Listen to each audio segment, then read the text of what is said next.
I discovered my wife of 7 years is cheating on M. I planted hidden recorders, GPS trackers, and cameras. She doesn't know I've got proof. I don't even know how to start this, but I guess there's no easy way to rip the Band-Aid off. This is by far the worst thing that's ever happened to me. My hands are literally shaking while I type this because it feels like if I put it into words, it becomes real. I'm a 30-year-old guy. I work from home as a software developer. It's not glamorous, but it pays the bills, lets me live comfortably, and I always figured it gave me the ability to build a stable life with my wife. We bought a nice house about 3 years ago. Nothing huge, but ours. We've been together since high school, married in our early 20s, and to be honest, I thought we had the kind of relationship people envied. My wife Emily is 28. She's absolutely beautiful. And I don't mean just to me. I mean she's the kind of woman people stop and stare at. Whenever we go to a wedding, party, even just the grocery store, people notice her. She's that striking. She's also incredibly talented. She works as a hair and makeup artist. Most of her clients are brides and bridal parties, but in the last few years, her reputation has blown up. She's gone from just doing friends' weddings to being one of the most sought-after stylists in the area. And a big part of that success is thanks to a man named John. John owns one of the most popular wedding venues around here. It's one of those places that every couple wants if they can afford it. Rustic barn, acres of land, expensive catering packages, the works. John is in his early 40s, married with 3 kids. I met his wife a few times at events. She's very attractive herself. The kind of woman who looks like she stepped out of a young mom lifestyle catalog. When Emily first started working with John, I was grateful. He gave her a ton of referrals, plugged her into the right networks, and her business basically exploded. I remember bragging to my buddies about how proud I was of her. Looking back, I feel like an idiot. Because John is the man my wife is having an affair with. At least that's what I believe now. I haven't confronted her yet, I haven't said a word. But I saw enough that I can't unsee it. Here's how it went down. About a week ago, I was working from home like usual. Emily had gone to the gym. She left her laptop charging on the desk next to mine. Normally, she locks it before walking away, but she must have been in a hurry because this time it was wide open. I wasn't snooping. I swear I wasn't. But I heard the ding of a new email notification. Out of habit, I glanced at the corner of the screen. It was from John. The subject line looked odd.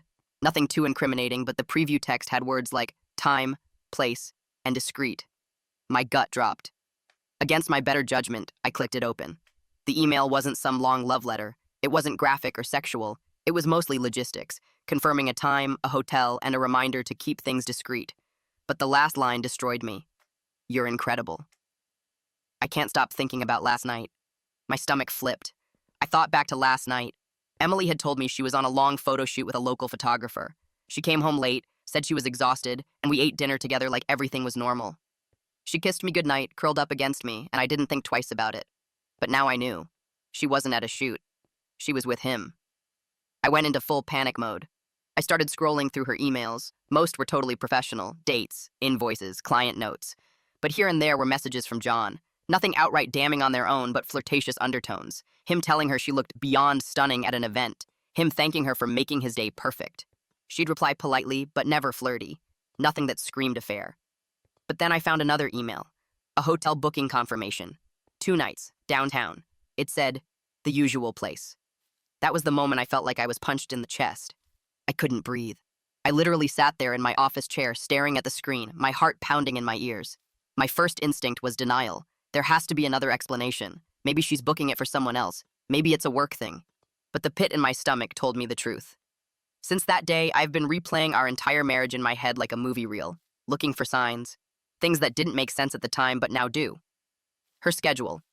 Over the last few months, she's had a lot more unpredictable work hours. She'd get last-minute calls, brides with emergencies, long trial sessions. I believed her. I encouraged her to chase her dreams. Her appearance. She started dressing up more often. New outfits, sexy lingerie, even on days when she said she was just running errands. She's been grooming more, shaving more often, even waxing. I thought it was for me. I felt flattered.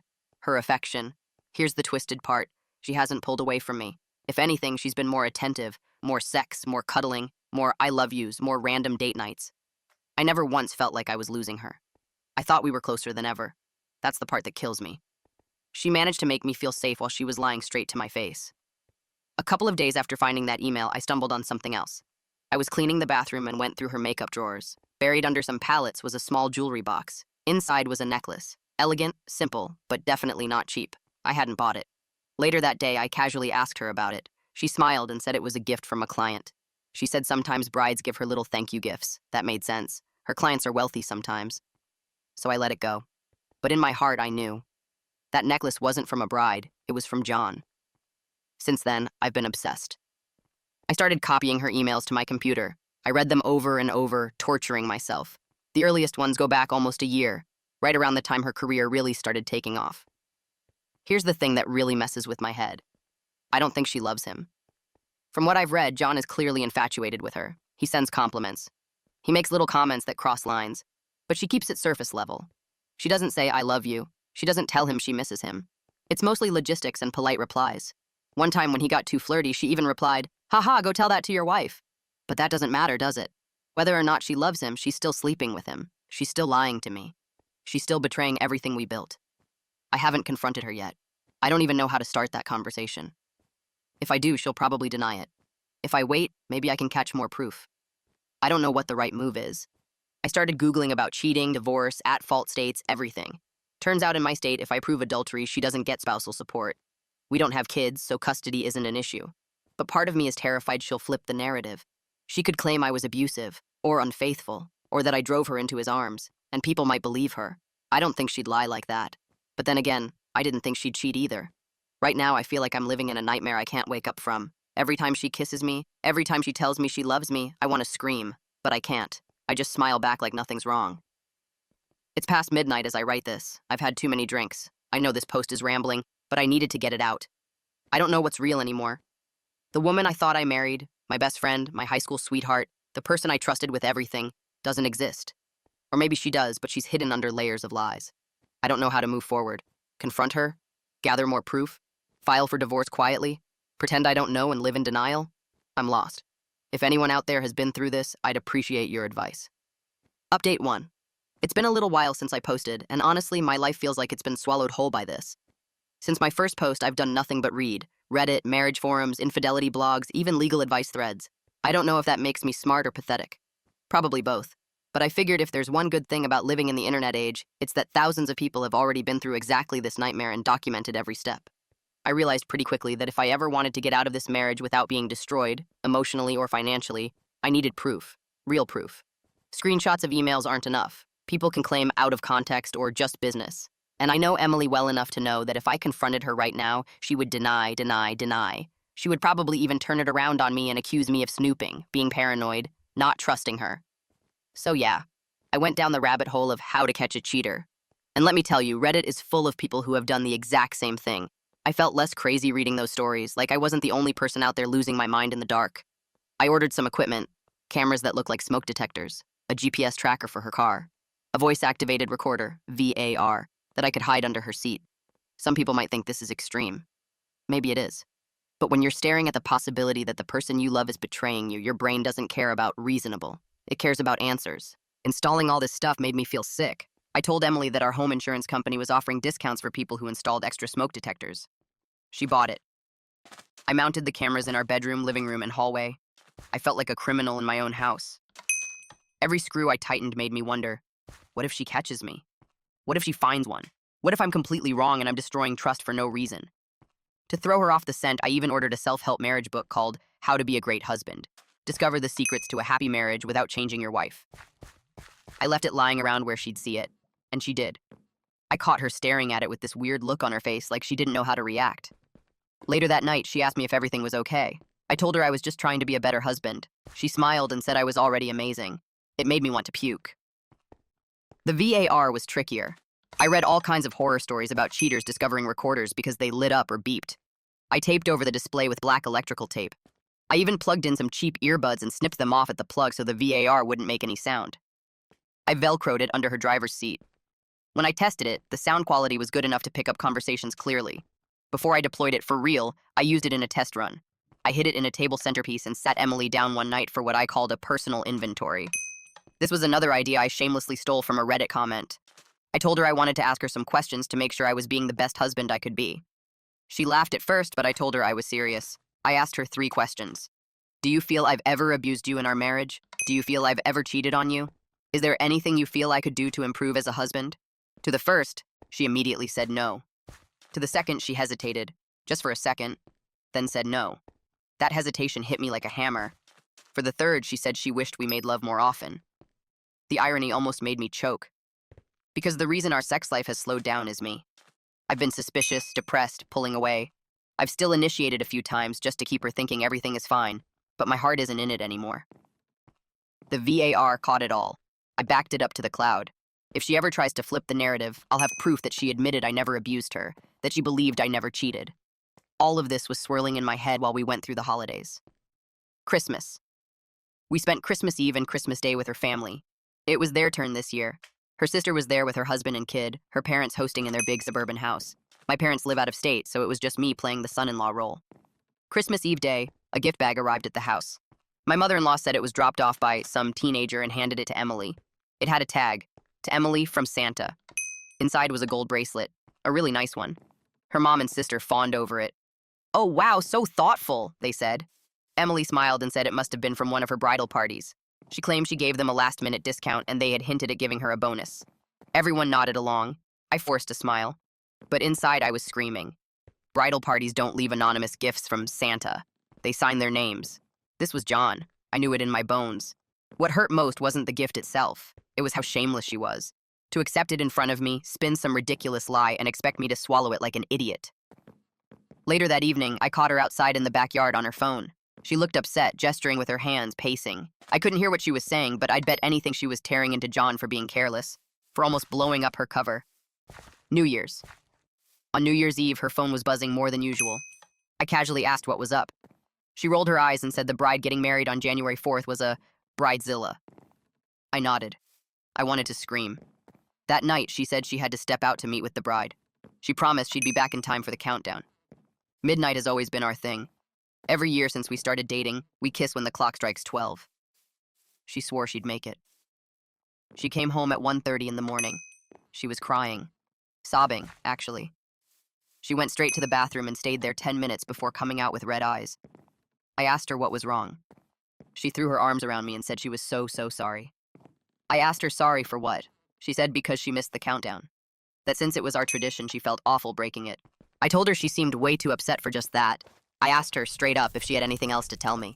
She shook her head. I asked her if she cheated on me. She swore up and down she hadn't. She grabbed my face between her hands, looked me in the eyes, and told me she loved me. I wanted to believe her.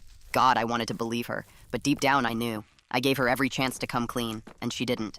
Since then, I've had the cameras and VAR running. I check the footage and audio obsessively. Nothing earth-shattering yet, but I know it's just a matter of time. I feel like a hunter lying in wait. In the meantime, I've started reaching out to divorce attorneys. Just consultations for now. Every lawyer I've spoken to says the same thing. Get your evidence lined up, play it cool, don't tip your hand until you're ready to file. That's where I'm at right now, living a double life. Smiling and kissing my wife during the day, backing up secret recordings at night. I don't know when I'll post again, maybe not for a while. But I'll keep reading Reddit. This place has become my lifeline. Update 2. It's been about 3 weeks since my last post, and I feel like I've aged 10 years in that time. I wish I had better news, but in a way, at least now I'm not just guessing. Now I know. When I first set up the VAR under Emily's car seat, I told myself it might just catch background noise. Maybe some phone calls, maybe some client chatter. I didn't expect it to slice me open like a razor. The first couple of days were nothing. She ran errands, chatted with brides on speakerphone, sang along to the radio. Totally ordinary. I almost started gaslighting myself, convincing myself I was paranoid, that maybe Reddit and late-night whiskey had gotten to my head. Then came last weekend. She told me she had a last-minute trial with a bride who couldn't make up her mind on hairstyles. She said it would take all afternoon. She kissed me on the cheek and left with her makeup kit in the trunk. I smiled and wished her luck. The second she pulled out of the driveway, I opened the GPS tracker app. Her little dot on the map wasn't heading to a residential neighborhood. It was heading downtown, straight to the hotel, the usual place. I sat there staring at the screen, my heart pounding so hard I could hear it in my ears. A part of me still wanted to believe there was some innocent explanation. But I knew. When she got back later that night, she was bubbly, smiling, laughing, telling me the bride had finally decided on an updo. She poured us wine, cooked dinner, and snuggled up to me on the couch. If I didn't know better, I would have thought I was the luckiest man alive. Later, after she went to sleep, I retrieved the VAR. My hands were trembling so badly I almost dropped it. I sat in my office with headphones on, listening. The first 15 minutes were just engine noise. Then I heard the car door open, footsteps, and a man's voice. John, clear as day. They talked casually at first, joking about traffic. Then he said something that shattered me into pieces. God, I wish you'd just leave him already. We could be together all the time. And her reply? John, you know that's not happening.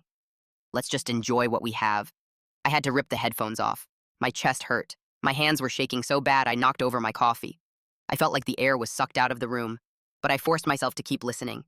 They laughed about sneaking around, about how risky it was, about how fun it made things. He teased her about her Christmas gift, the bracelet.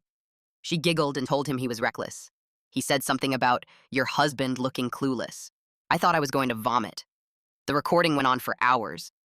At some point, they got out of the car and I couldn't hear much, but when she came back, she was humming to herself, like she'd just had the best day of her life. Meanwhile, I was sitting in my dark office, destroyed. I backed up the audio 6 different ways. Cloud, external drive, even emailed it to myself. Paranoia took over.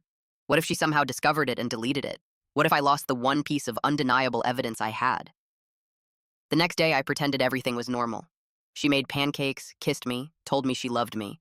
And I wanted to scream in her face. I heard you. I heard every word. But I didn't. That night, I checked the footage from the hidden cameras in our house. Nothing incriminating there. At least she hasn't brought him here. That's the one small mercy.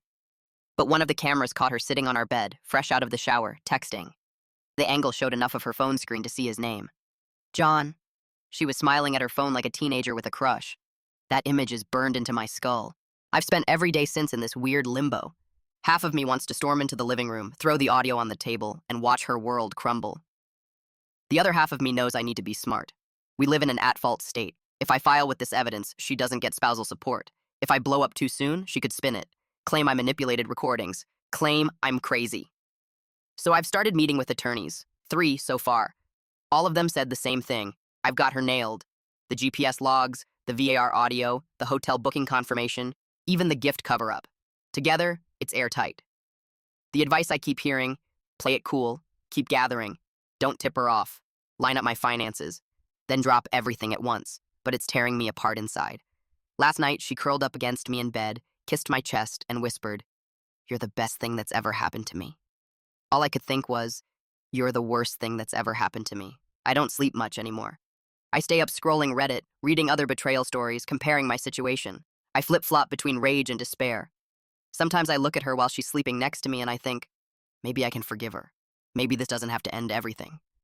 Then I remember her voice on that recording telling him, let's just enjoy what we have, and the forgiveness evaporates. I keep replaying different confrontation scenarios in my head. Do I blindside her with the audio? Do I sit her down calmly and let her confess first? Do I file for divorce first and tell her after? Every option feels like a nuclear bomb waiting to go off. The irony? To everyone else, we still look like the perfect couple. We host dinners, we go to events, we post smiling pictures. Nobody would ever guess that behind the scenes, I'm cataloging audio files of her affair like some deranged archivist. For now, I'm biding my time, building my case, pretending to be the doting husband while quietly plotting my exit. I don't know when I'll be ready to pull the trigger, but every day I don't. I feel like I'm rotting from the inside out. Final update. I knew this day would come, and as much as I dreaded it, I couldn't keep living in limbo anymore. I finally confronted Emily, and it was every bit as painful and chaotic as I thought it would be. I didn't stage some grand reveal like you see in movies. No hidden cameras ready to roll, no lawyer sitting in the next room, no dramatic audience to watch her confession. It was just me and her, at our kitchen table on a random Thursday night. She had just come home from what she claimed was another trial run with a bride. She was chipper, smiling, talking about hairpins and foundation shades like nothing in the world was wrong. I told her we needed to talk, and I could see her expression shift immediately. She sat down, looking nervous. I think she thought I was about to bring up money or kids or something about our sex life. She had no idea what was coming. I slid my laptop across the table and hit play.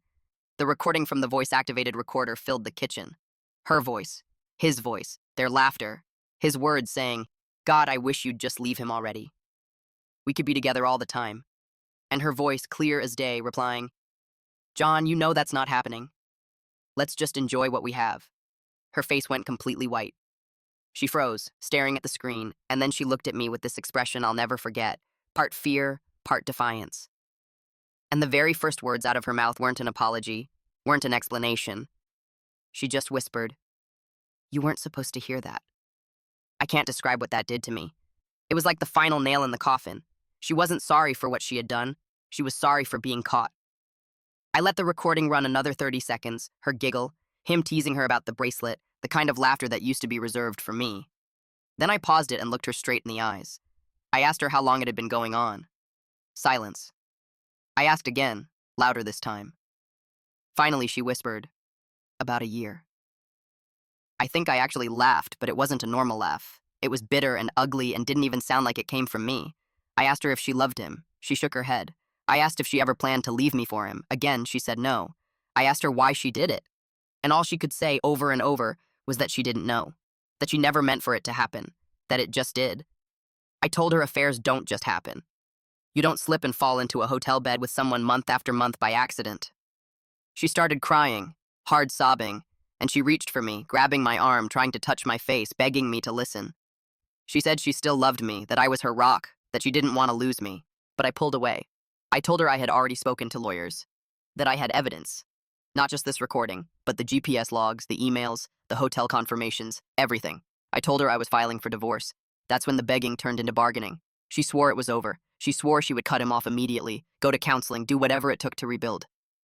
For the tiniest fraction of a second, I almost believed her.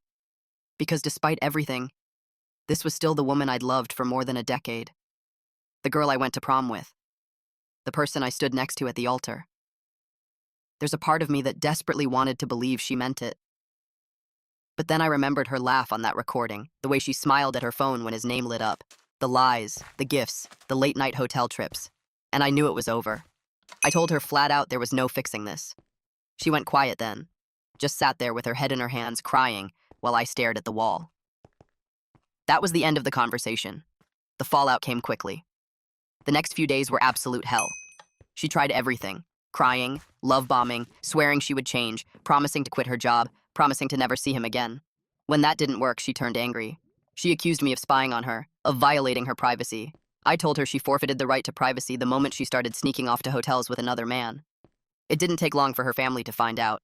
Her mom called me sobbing, begging me not to go through with it, saying Emily had made a mistake, that every marriage had bumps. Her dad called me cold, told me I was giving up too easily, told me I should give her another chance. Her sister, though, texted me privately and told me she didn't blame me one bit. That message meant more to me than I can say. My parents were furious on my behalf. My mom wanted me to pack my things and come home immediately. My dad said he wanted to call John directly and handle it. I told him not to. This wasn't about fists or shouting. This was about ending things cleanly, legally, and finally. And John? His wife found out too. I don't know if Emily confessed to her or if she pieced it together herself, but apparently she went nuclear. She kicked him out, called me personally to apologize, as if she owed me anything, and told me she was filing for divorce as well. So at least there's some small justice in all of this. I've already filed. The lawyer has everything. The recordings, the GPS logs, the screenshots, the hotel confirmations. In my state, adultery matters in court. It voids spousal support. Since we don't have kids, it should be straightforward. She tried to push back at first, saying the recordings weren't fair, that I had no right. My lawyer shut that down fast. Everything was recorded in my car and in my home, both perfectly legal. She tried to claim the gifts were from clients, that the hotel bookings were work-related. My lawyer just said, "We'll let a judge decide." She dropped it after that. Now we're in the waiting period. The papers are filed, assets are being divided. I keep the house. She keeps her business equipment and her personal stuff. Honestly, I don't care about the furniture or the car or any of that. I just want out. But here's the truth. I don't feel relieved. Not yet. I feel hollow. I wake up in the middle of the night, and for a brief moment I forget. Then it all hits me again, like being stabbed fresh every single morning. The recording, the bracelet, the laughter, the way she looked at him on her phone. It all floods back and I can't breathe. Sometimes I catch myself missing her, or at least missing the version of her I thought I had. The wife who kissed me goodnight, who laughed at my bad jokes, who grabbed my hand in the grocery store. And then I remember that version of her wasn't real anymore. Maybe she existed once, but she died the moment she chose to cheat. Everyone tells me it'll get better. That time heals. That one day I'll look back and be glad I got out before we had kids tangled up in this mess. Maybe they're right. Right now, though, it doesn't feel like it. Right now, it feels like my whole world caved in and left me standing in the ruins. What I do know is that I'll never see love the same way again. Trust isn't something you can just tape back together. Once it's broken, it's broken. You can glue the pieces into something that looks whole from a distance, but the cracks are always there. And if anyone out there is listening to this because you're in the same position I was, suspicious, second-guessing yourself, scrolling forums at 3 in the morning wondering if you're losing your mind, trust your gut. Don't waste months telling yourself you're paranoid. Don't let them gaslight you. Don't believe for a second that affairs just happen. They don't. They're choices, repeated choices, and every time they make that choice, they're choosing against you. This is the last time I'll be talking about this. It's over. The marriage is done, the papers are filed, the evidence is all there. What comes next is just moving forward, one step at a time. And if nothing else, at least I know I wasn't crazy.